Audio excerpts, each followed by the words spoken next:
Assalamu alaikum warahmatullahi wabarakatuh. Wa alaikum assalam wa rahmatullahi wa barakatuh. I am Amina Nisar. I am from Pakistan. I am doing my PhD in Shariah from Malaysia.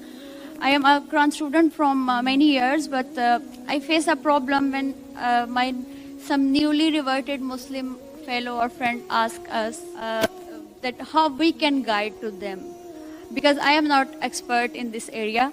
So can you guide us simple steps that we should take when we guide to newly reverted Muslim friend, and what are the key areas of focus during conversation in their initial journey? The sister has a question that she has friends who are reverts, newly accepted Islam, they're new Muslims, and when they ask her for guidance, how can we guide? We are not experts. Our beloved Prophet Muhammad said, it's mentioned in Sahih Bukhari, Ballighu anni wala ayah. Propagate even if you know one verse in Islam. As far as guidance is concerned, Allah subhanahu wa ta'ala says in the glorious Quran, the master key for dawah is Surah Imran chapter 3 verse number 65. Allah says, Ta'alaw ila kalimatin sawa'im bayna baynakum. Come to common terms as between us and you. Which is the first term? Allah na'budu illallah. That we worship none but Allah. So when you're guiding a new Muslim, the most important cornerstone of the Islamic faith, it is Tawheed. So when someone asks for guidance, you can start with commonalities. Maybe he's a student of science, so you talk about Quran and science, so he loves it. He's a student of literature, so you talk about literature and the Quran.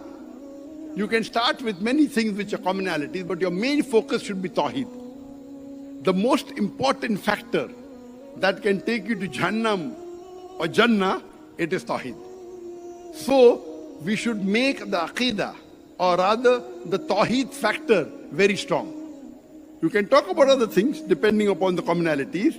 So first talk about Tawheed, about the concept of Surah Ikhlas, and how should you do ibadah to Allah. That's the most important. And there are books for that, of course.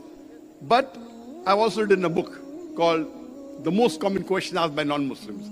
Many a times, the media is portraying a negative impact, painting a negative picture of Islam. So we have to clarify this. We don't want the new Muslim to go back to shirk, go back away from Islam. So what we have to do, first we have to clarify the common misconceptions about Islam. And there's a talk of mine, also a book I've written. Today, the most common misconception is Jihad. That's the talk I've given. So you also have to clarify the common misconceptions. If you think you don't have knowledge, you give the video cassette of people who you think are good. For example, Sheikh Ahmed Didat, in the field of comparative religion, in the field of Christianity. He's excellent.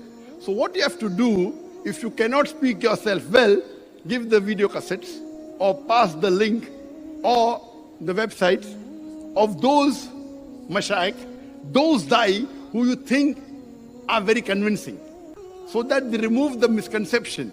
Because once a person accepts Islam, we should see to it that it doesn't go back. So number one, besides Tawheed, is removing the misconception about Islam and replying to the negative picture the media is painting. For that, I've got lectures on that. You can refer to my talks. And inshallah, there's enough material. Either you learn it and you repeat it, so you get more sawab, or you just give the link of the mashayikh you feel are good, and inshallah, that will get you sawab and even get them on the right path. Hope that answers the question.